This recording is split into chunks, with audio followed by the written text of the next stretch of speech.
श्री लक्ष्मी नारायण भगवान अपनी बातें बताते हैं।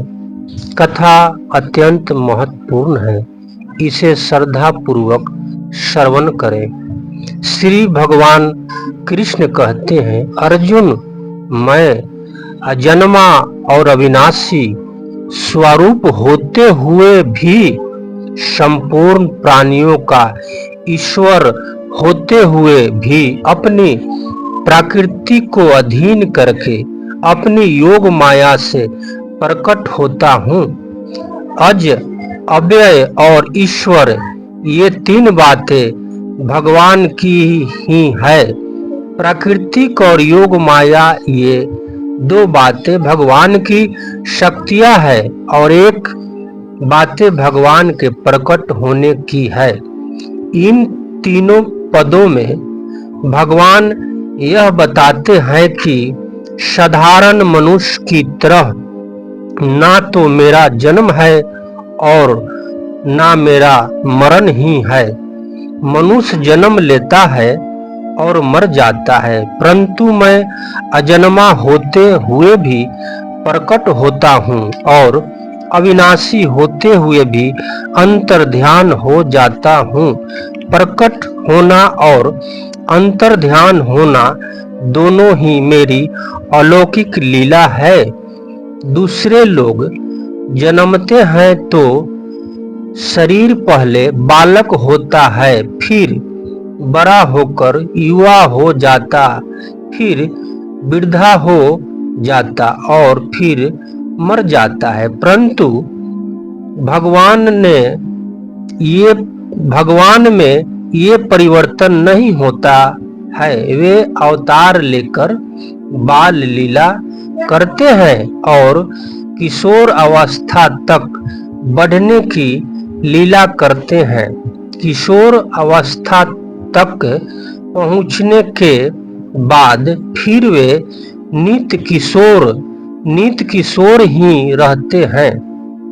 सैकड़ों वर्ष बीतने पर भी भगवान वैसे ही सुंदर स्वरूप रहते हैं। इसलिए भगवान के जितने चित्र बनाए जाते हैं, उनमें उनकी दाढ़ी मूंछ नहीं होती। अब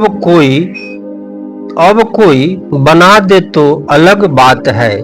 इस प्रकार दूसरे प्राणियों की तरह ना तो भगवान का जन्म होता है और ना परिवर्तन होता है और ना मृत्यु ही होती है।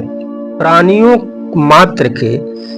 मात्र के एक मात्र ईश्वर महान शासक रहते हुए ही भगवान अवतार के समय छोटे से बालक बन जाते हैं। परंतु बालक बन जाने पर भी उनके ईश्वरीय भाव में कोई कमी नहीं आती। जैसे भगवान श्री कृष्ण छठी के दिन ही पूतना राक्षसी को मार दिया।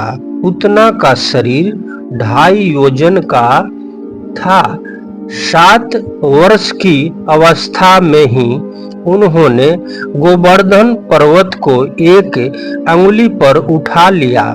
संपूर्ण प्राणियों के ईश्वर होते हुए भी भगवान अवतार के समय छोटे से छोटे बन जाते हैं और छोटा सा छोटा काम भी कर देते हैं। भगवान अर्जुन के घोड़े हाँकते हैं और उनकी आज्ञा का पालन करते हैं। फिर भी भगवान का अर्जुन पर और दूसरे प्राणियों पर ईश्वरीय भाव वैसा का वैसा ही है। सारथी होने पर भी वे अर्जुन को गीता का महान उपदेश देते हैं।